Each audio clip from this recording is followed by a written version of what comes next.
¿Por qué La Habana quiere ingresar en los BRICS? ¿Qué creen en Rusia sobre lo que pasa en América Latina? No aceptó el plan de paz. Sobre lo que pasa. De Moscú a La Habana, tan parecidos como peculiares.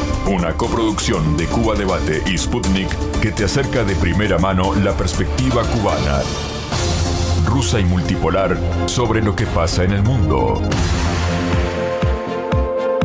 Sean todos bienvenidos nuevamente a nuestro podcast de Moscú a La Habana, una colaboración entre Cuba Debate y Sputnik para analizar los temas que están en agenda de los medios de prensa. Mi nombre es Claudia Fonseca, les saludo desde La Habana, y de Moscú, Oleg Leonov Armas. Un saludo, Oleg. Un saludo, Claudia, un saludo a todos los espectadores, un gusto verte acá otra vez en este último programa del año, porque ya la próxima vez nos veremos en el 2026, y bueno, tenemos bastantes temas para analizar hoy, así que vamos directo.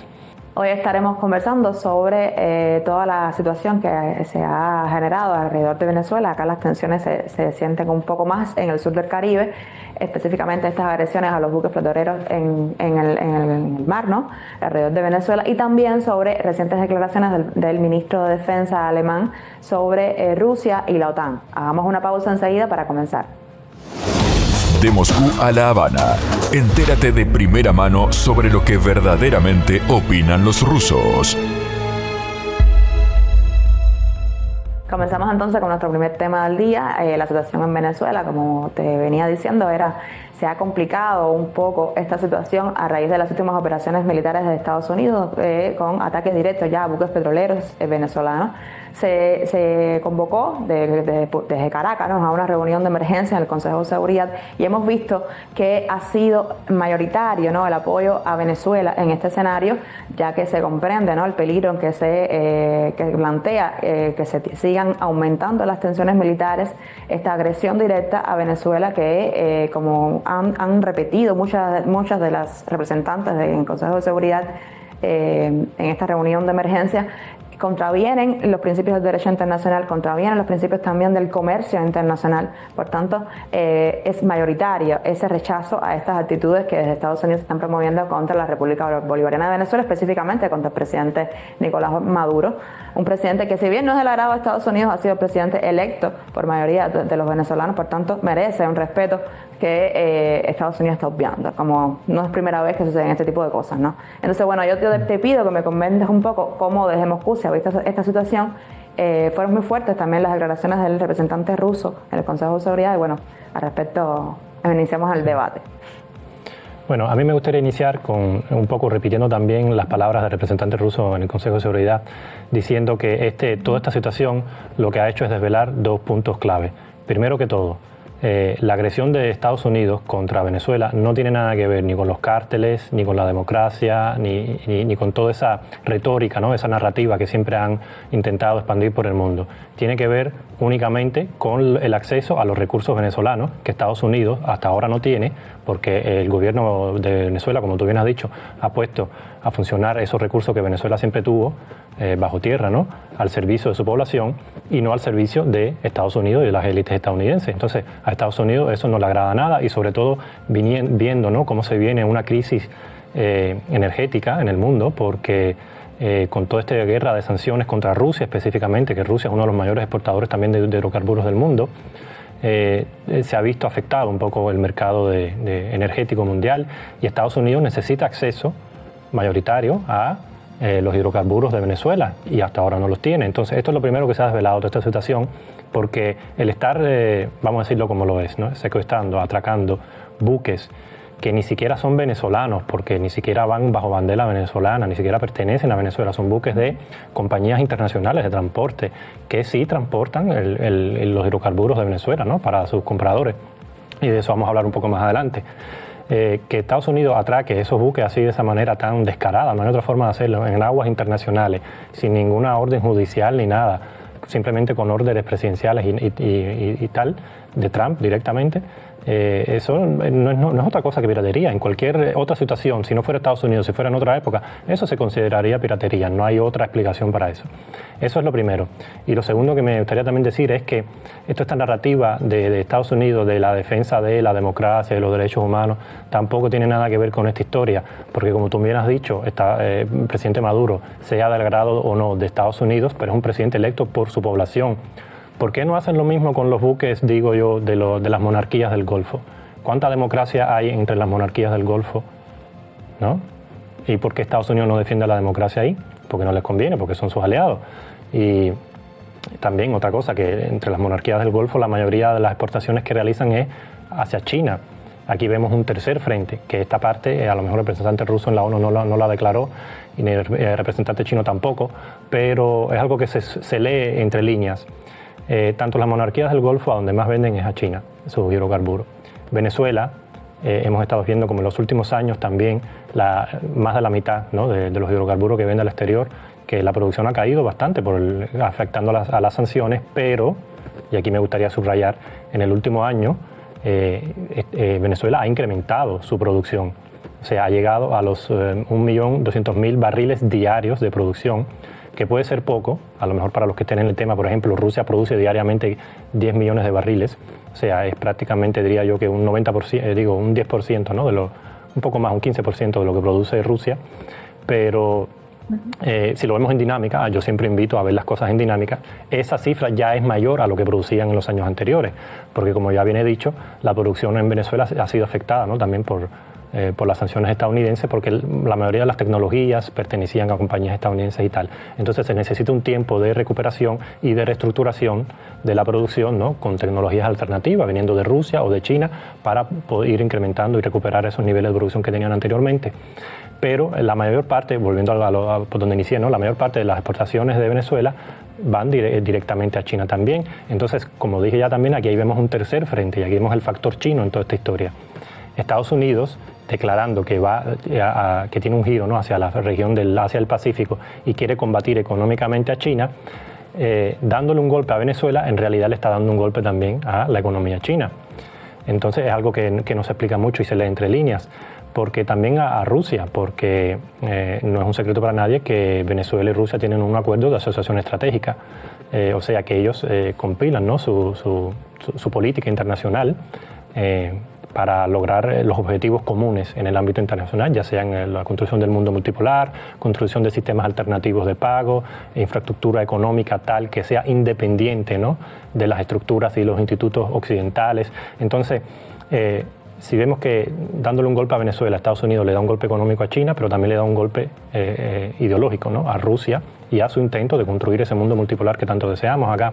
Por eso es un golpe, realmente es un golpe a toda esa idea del sur global de construir un mundo alternativo, menos dependiente del hegemón, y por eso es que vemos el rechazo ese en la ONU. Incluso a mí me sorprendió que muchos aliados, incluso de Estados Unidos, no tanto en el Consejo de Seguridad, pero en la Asamblea en general, se han declarado, o si bien se han reservado en apoyar a Estados Unidos, o han declarado abiertamente que no apoyan esas ideas del presidente Trump. Sí, efectivamente. Es un tema porque se reconoce, ¿no?, el peligro en que se pone en la región, y además porque, como bien tú decías, pone en peligro este principio, esta voluntad que ya se va haciendo cada vez mayor en el mundo de construir ese mundo multipolar. Es un objetivo bien escogido, porque sabiendo que atacando a Venezuela también perjudican estabilidad en el Caribe, específicamente también a otro de los grandes objetivos que se ha declarado, no es que yo esté inventando nada, se ha declarado públicamente que uno de los otros objetivos en la región es precisamente Cuba.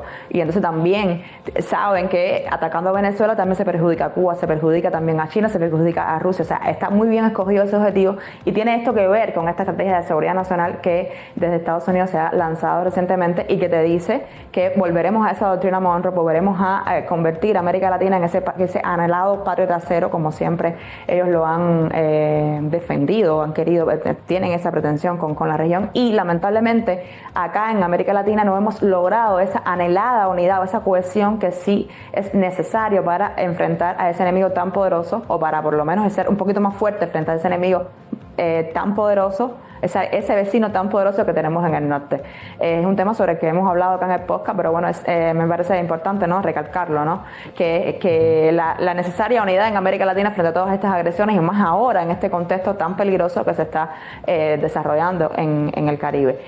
Estoy completamente de acuerdo contigo cuando decías que el objetivo último de todas estas operaciones es precisamente los recursos petroleros, los recursos de combustibles, ¿no?, de Venezuela, una gran reserva a a nivel mundial. Y por supuesto vamos primero vamos a apoderarnos de todas estas reservas para guardar las nuestras en esta gran crisis energética que estamos viviendo, ¿no? En el que el mundo está viviendo y para el cual ya Estados Unidos se está preparando de esta manera. No es nuevo, eso ha sido así en la historia del imperialismo norteamericano, como bien sabemos, ¿no? Pero bueno, quiero que me comentes un poco también cómo se ha visto el tema desde el punto de vista de la agresión como tal al gobierno de América Latina. Hemos hablado de que son los gobiernos incómodos que podemos, que se quieren evitar o desechar desde Estados Unidos, pero como desde la narrativa mediática también se ha percibido desde Moscú que está teniendo lugar toda esta operación, ¿no?, de Estados Unidos contra Venezuela. Sí, entiendo lo que me dicen. Acá en Moscú se habla, sobre todo entre los expertos que yo veo, ¿no?, en la televisión rusa o en los medios de publicación rusa, se habla de que Estados Unidos se está aprovechando ahora un momento en el que tanto Rusia como China, por ejemplo, están un poco distraídos, ¿no?, del tema y no pueden hacerle el frente, por lo menos el frente mediático, ¿no?, y informativo y económico a estas acciones que está haciendo Estados Unidos, porque no es un secreto para nadie que, bueno, Rusia ahorita está concentrada en el tema ucraniano y quiere terminar ese conflicto de una vez por todas.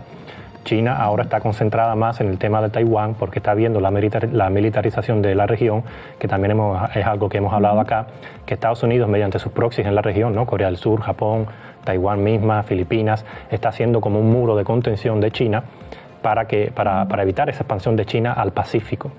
Y mediante esa expansión también podría proyectar fuerza, ¿no?, en todo lo que es la región de América Latina, porque ya la fuerza económica en América Latina la tiene bastante, que a Estados Unidos le incomoda eso bastante también, pero proyectar fuerza militar y poner como líneas rojas para Estados Unidos todavía no tiene esa posibilidad porque justamente Estados Unidos está haciendo ese muro de contención.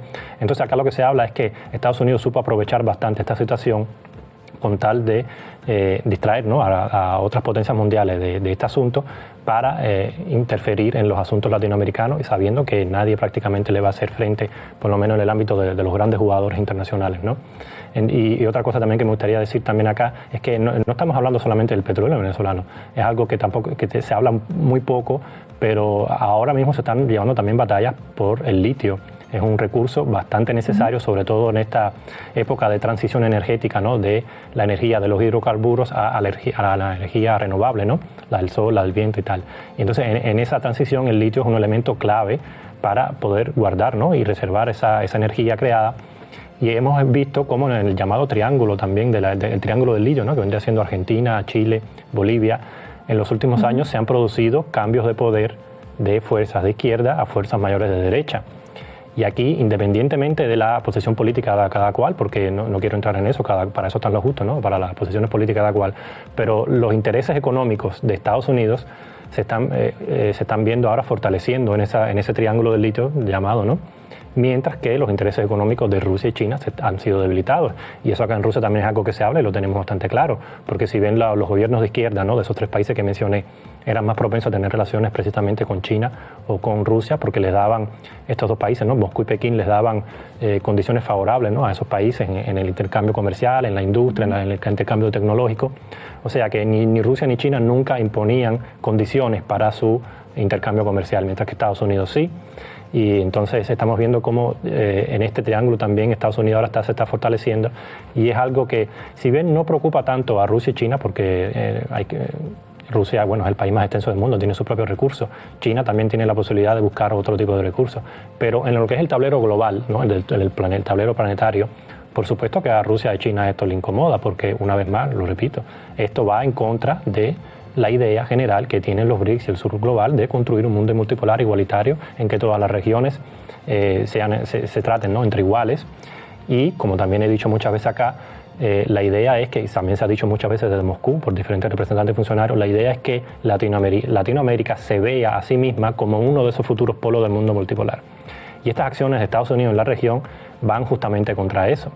Es restaurar el poder hegemónico en la región y evitar que Latinoamérica se consolide, como tú bien has dicho, como un solo polo, ¿no?, para un futuro, para poder proyectar también fuerza y defender sus intereses en el ámbito internacional. Y aquí también me gustaría hacer una pequeña aclaración que hemos estado viendo como en los últimos también años, diría yo. Brasil ha estado dando pasos acelerados también con esta intención, ¿no?, de construir un mundo multipolar. y que Latinoamérica tenga una mayor representación en los institutos de poder internacionales, en especial en el Consejo de Seguridad de la ONU, que es algo que tanto Rusia y China apoyan también, y bueno, los BRICS en general apoyan, y es algo que por lo que yo veo que el mundo debería regirse, ¿no?, en un futuro. Siendo Brasil el país más grande y más poblado de Latinoamérica, aunque no es de habla hispana, ¿no?, pero yo creo que podría ser uno de esos, evitando, ¿no?, que se convierta en un nuevo hegemón regional, pero sí podría ser una de esas locomotoras, ¿no?, uno de esos líderes que traiga consigo a todos los países de la región a aquellos institutos y defienda los intereses latinoamericanos, esos institutos de poder internacional. Sí, incluso las declaraciones del presidente Lula sobre este tema han sido muy contundentes. O sea, ha advertido que estas agresiones de Estados Unidos ponen a la región en el peligro de una catástrofe. Y yo diría que no solo la región, sino ya estamos hablando de un poco más allá, por las consecuencias que, como hemos estado compartiendo acá, puede tener que se sigan aumentando las tensiones y las agresiones contra Venezuela. Vemos cómo, o sea, Venezuela es, dentro de América Latina, uno de los países que tienen quizás una economía más dinámica. Yo quisiera que tú me hablaras un poco, me ilustraras un poco cómo afecta esta situación ya desde el punto de vista económico, ¿no?, a Rusia y China, para que nuestros espectadores tengan una idea, ¿no?, de cuáles son las intenciones y por dónde van dirigidos estos tiros de Estados Unidos. O sea, ¿qué es lo que está afectando? Sí, bueno, como ya dije en la parte anterior del programa, hemos visto cómo en dinámica la producción petrolera de Venezuela ha ido incrementando. Mayoritariamente las exportaciones van hacia China, hacia Rusia no, porque bueno, Rusia tiene sus propios recursos energéticos y no requiere los recursos energéticos venezolanos. Pero hablando de Rusia, por ejemplo, me gustaría detallar que en el 2024, o sea, en el año anterior, las estadísticas de este año todavía no las tenemos, pero en el año anterior el intercambio comercial entre Rusia y Venezuela creció un 64%, solamente el intercambio comercial. Esto debido a que, bueno, debido a que Europa y Estados Unidos mayoritariamente han cerrado, ¿no?, sus mercados a los productos rusos, entonces Rusia ha estado buscando mercados alternativos. Y esto, si este 64% le parece mucho, bueno, hay que declarar que en el 2023, o sea, un año anterior al 2024, el intercambio comercial aumentó más de un 70%. Y aunque el volumen físico, o sea, de productos físicamente, ese incrementó incluso 2,5 veces. O sea, en solamente un año, en el 2023, 2,5 veces, ¿no? Entonces, aunque en cifras absolutas, por ejemplo, si vemos las cifras absolutas serían 200 millones de dólares, no pareciera mucho, ¿no? Pero bueno, hay que tener en cuenta, como yo siempre invito, ver las cosas en dinámica.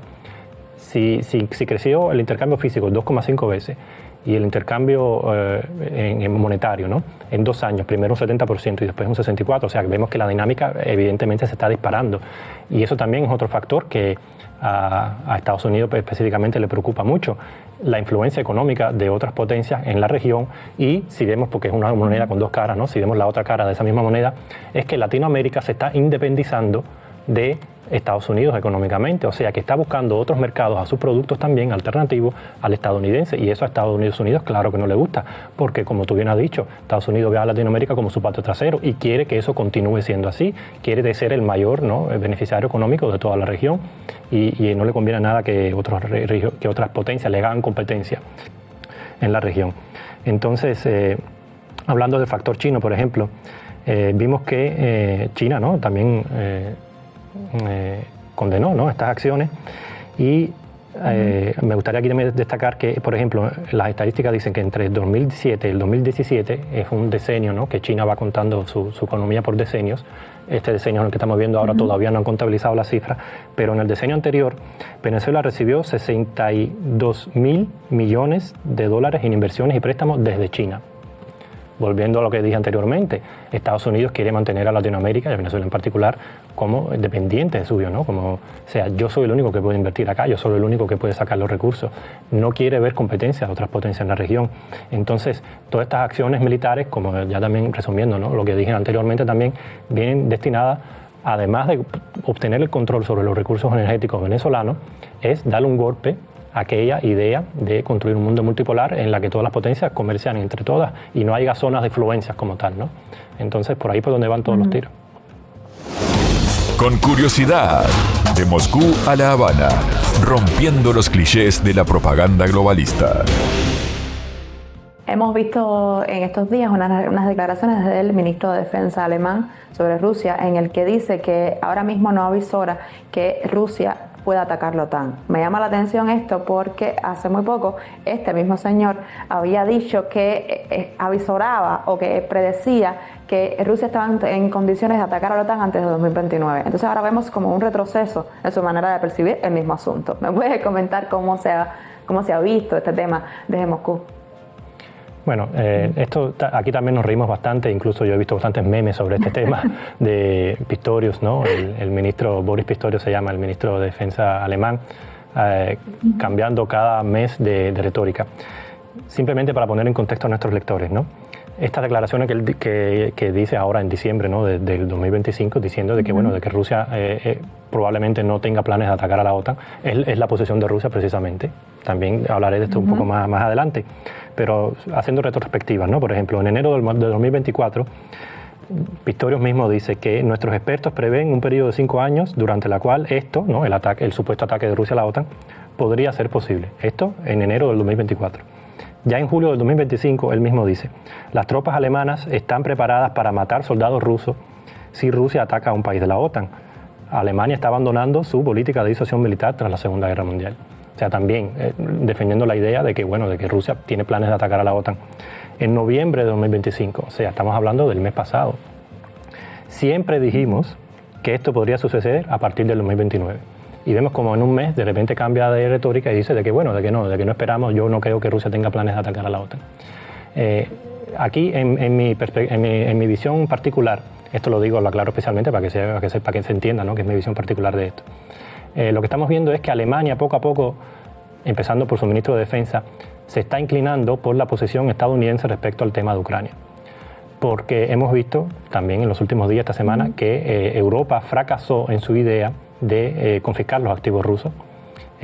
La mal llamada coalición de los dispuestos, esa idea, ¿no? de enviar tropas europeas a Ucrania para defender el territorio ucraniano de alguna manera u otra, también está fracasando. ¿Por qué dije mal llamada coalición de los dispuestos? Porque resulta que realmente nadie está dispuesto.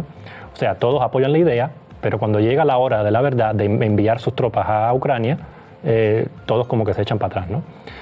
Incluso hemos visto como el presidente Macron, ¿no? El francés, el mayor defensor de esta idea, un día dice que sí, que lo van a enviar, el otro dice que no, de que sus militares están en contra. Entonces, viendo todo esto, vemos como el ministro alemán, que es el responsable de la defensa de Alemania, es una persona que, aunque no es militar por profesión, pero es el responsable, es el que está más cerca, ¿no? de todo el establishment político alemán, es el que está más cerca de los militares, el que habla con los generales directamente, con el Estado Mayor, o sea, es el que tiene mayor contacto con los militares. Y aquí hay que aclarar que los militares europeos y los propios militares, lo subrayo, los militares, no los políticos, tienen bien claro que un conflicto militar con Rusia sería el fin de la OTAN y de Rusia y de Europa y de la civilización occidental como la conocemos. Ellos lo tienen bien claro y ellos saben bien que no le conviene a nadie un conflicto directo.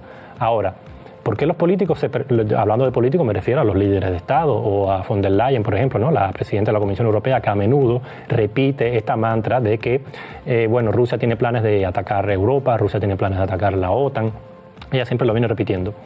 ¿Por qué ellos lo repiten? Pues es fácil, porque es la única manera de sacarle el dinero a los bolsillos de los contribuyentes europeos para financiar, ¿no? y lucrar a el poder militar, ¿no? a la industria militar europea. ¿Por qué necesita hacer esto? Porque hemos visto como en los últimos años también la industria militar europea ha ido degradando. Es algo que hemos hablado acá también. Alemania misma no tiene la cantidad de soldados suficiente ni para cubrir su propia plantilla, ¿no? ni sus propios objetivos que se han puesto de tropas militares, no tiene lo suficiente. Inglaterra, que aunque no es miembro de la Unión Europea, pero es miembro de la OTAN, tampoco puede cumplir. La flota inglesa está en un estado precario hoy día. Si te pones a ver, prácticamente casi todos los países europeos de la OTAN no cumplen los objetivos, ¿no? militares establecidos también por la OTAN y presionados por Estados Unidos, excepto quizás Francia, que es la mayor potencia militar de Europa, y Turquía. Aunque Turquía no quiere involucrarse en este conflicto con Rusia para nada. Y hay que también decir que Turquía es miembro pleno de la OTAN, aunque no de la Unión Europea, pero sí de la OTAN, y tiene voz y tiene poder de decisión también en la OTAN, y Turquía ha dicho que no, un conflicto con Rusia no es del interés turco para nada, un conflicto militar real, quiero decir, ¿no? Entonces, un poco resumiendo esta parte, ¿a qué vienen las declaraciones de Pistorius? Pues lo que estamos viendo es que poco a poco no más rápido de lo que a lo mejor Moscú quisiera, pero el establishment político europeo se está inclinando por la posición finalmente de Estados Unidos, del presidente Trump, de terminar con este conflicto ucraniano. Y también me gustaría subrayar aquí, yo siempre lo subrayo, no es que yo esté defendiendo a Trump en este tema, pero es que tenemos bien claro de que Trump lo que quiere hacer es deshacerse del conflicto ucraniano para enfocarse más precisamente en la región latinoamericana y en la región china. Entonces, eso por parte a Rusia como tal, en la parte ucraniana, ¿no? Del plan de Trump, a Rusia le conviene, es lo que estamos defendiendo. Entonces, que Pistorius diga estas cosas, lo veo yo particularmente como un quiebre de aquella posición paneuropea, ¿no? De que sí, de que Rusia es una amenaza para Europa y de que Rusia tiene planes de atacar la OTAN, y poco a poco las naciones se están dando cuenta de esto. También hemos visto las declaraciones de la primera ministra de Italia, Giorgia Meloni, ¿no? Que también dijo que, ayudar a Ucrania económicamente sí, pero Italia no va a mandar tropas para Ucrania en ningún aspecto, y no va Italia es una de las mayores economías de Europa y una de las naciones más pobladas de Europa, no apoya para nada la idea de ir escalando el conflicto militarmente con Rusia. O sea, vemos cómo en Europa mismo, ¿no? Se están quebrando esa idea de combatir a Rusia. Sí. ¿Y cómo se ha percibido desde Ucrania? Porque en las redes se mueven muchos estos memes que la figura de Zelensky, o bueno, la figura ucraniana, lamentando que poco a poco este apoyo europeo, este apoyo incondicional europeo se ha ido desquetejando, ¿no? En el medio del contexto de estas negociaciones hacia la paz. Quizás se ha percibido algo, ¿no? Sobre este tema particular, ¿no? A raíz de estas declaraciones del ministro de Defensa alemán en Ucrania, o sea, sí. ¿Qué se mueve en Ucrania con este tema? Sí, claro, por cuestiones de trabajo a mí me toca también seguir no solamente los medios ucranianos, sino también diferentes blogs y expertos ucranianos. Y por eso yo siempre te pregunto, porque sé que estás más al tanto de cómo se mueve, ¿no?, la prensa ucraniana. Sí, y aquí me gustaría también aclarar a nuestros espectadores a lo mejor algo que no quede bastante claro para los que nos siguen el conflicto de cerca. La sociedad ucraniana está bastante dividida. O sea, eso de que la prensa occidental pone a Ucrania como un país unificado, todos alrededor de su presidente, apoyando la causa, eso no es así. Si lo vemos en las realidades, sobre todo en los blogs y tal, ¿no? O sea, medios alternativos, vemos que la sociedad ucraniana está bastante dividida. Una es sí, súper pro-patriótica, ultranacionalista, incluso yo diría antirrusófoba, antirrusa, ¿no? Y, o sea, ellos lamentan todas estas declaraciones de Pistorius y sobre todo viniendo de Estados Unidos, ¿no? Las declaraciones de Trump de que hay que ponerle fin al conflicto, de que Zelensky tiene que sentarse en la mesa de negociaciones y tal. Ellos lamentan la pérdida de ese apoyo. Pero otra parte de muchos blogs, ¿no?, y expertos y analistas que son ucranianos, pero que están en contra del régimen de Zelensky, vamos a decirlo claro, ellos al revés apoyan todo esto porque ellos están apoyando la idea de terminar el conflicto de una vez por todas, y ellos también se consideran patriotas de su país, lo que es la visión de su futuro de su país es un poco diferente a la que le impone Zelensky.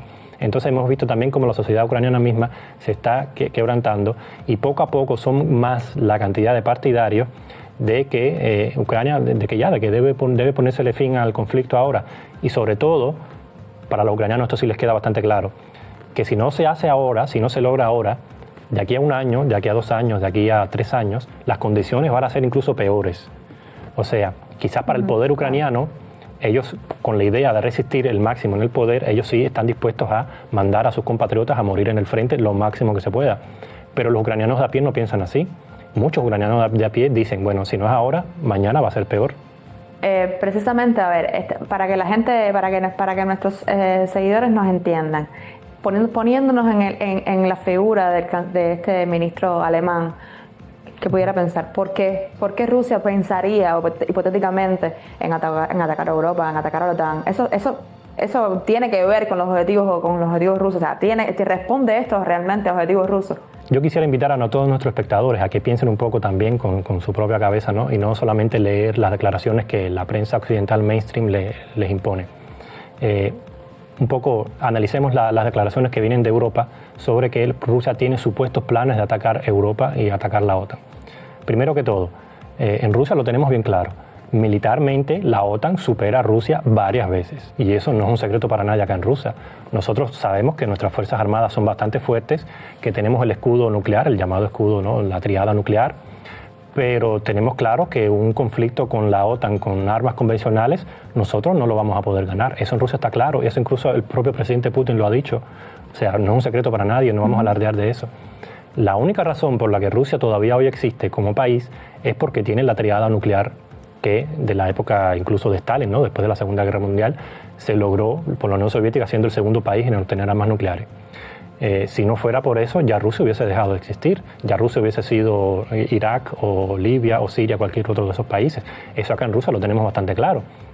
Entonces, primero eso, en Rusia lo tenemos claro que contra un conflicto directo contra la OTAN nosotros no lo vamos a poder vencer. ¿Cuál es entonces la intención de atacar la OTAN? ¿Para qué? Y aquí paso a la segunda parte. Yo quiero que nuestros espectadores reflexionen un poco. Rusia hoy día es el país más vasto del mundo, con la mayor cantidad de recursos naturales del mundo en un solo país.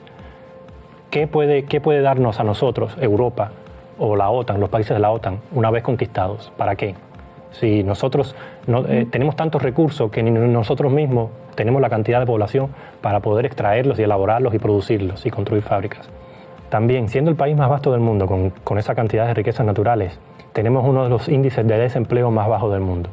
Y muchos dirán, bueno, eso es bueno para la economía. Sí, bueno, es bueno que tengamos bastante empleo y que todos tengan trabajo, pero también es malo porque no tenemos la suficiente cantidad de mano de obra para poder producir todo lo que nuestro país nos esconde bajo su tierra y elaborar. Entonces, por eso es que Rusia también, además de eso, es uno de los países donde mayor cantidad de migrantes vienen a trabajar, sobre todo de Asia Central, pero también de Ucrania, de muchos países del mundo vienen a Rusia a trabajar. Y así todo, a Rusia le falta mano de obra. ¿Qué vamos a lograr nosotros conquistando Europa, hipotéticamente, ¿no? ¿Qué obtenemos con eso? Otra cosa, nuestros, científicos, ¿no? Son capaces de calcular y poner en órbita diferentes objetos espaciales, ¿no? Satélites, construir bases lunares, construir bases en el Ártico, construir plantas nucleares de mayor seguridad. ¿Qué tiene Europa para darnos a nuestros científicos en el ámbito tecnológico? ¿Qué tiene Europa para darnos a nosotros? Nada. O sea, Rusia es autosuficiente tecnológicamente. Y así podría repetir muchas cosas, ¿no? También, y por lo que yo me gustaría también aquí resumir, cuando les digan a ustedes que Rusia planea esto y Rusia planea lo otro, piensen con sus propias mentes, o sea, ¿para qué? ¿Cuál es el objetivo final de Rusia? ¿Qué quiere Rusia con conquistar Europa? ¿Qué va a ganar Rusia con conquistar Europa? Nada. Es todo lo contrario. Europa es la que quiere desintegrar a Rusia para apoderarse de sus recursos naturales. Europa es la que quiere desintegrar a Rusia para apoderarse también de sus tecnologías. Y por eso no se dejen engañar por esta narrativa, ¿no? Porque es un combate de narrativa en lo que nosotros estamos llevando. Siempre créense preguntas, ¿quién es el beneficiario final, ¿no? de toda esta retórica que ustedes le están inculcando? Esto ha sido todo por hoy en nuestro podcast de Moscú a La Habana. Yo les reitero mi saludo y como siempre los invito a que visiten nuestros perfiles en redes sociales para que comenten sobre lo que estuvimos hablando acá en el podcast, sobre temas que son de interés para ustedes y bueno, temas que también sean de interés para este nuevo año que comienza. Ya culminamos una primera etapa de nuestro podcast, pero bueno, seguimos en 2026 acá con ustedes para compartir todos los temas que se mueven en agenda en los medios de prensa y quisiéramos que nos comenten un poco, ¿no?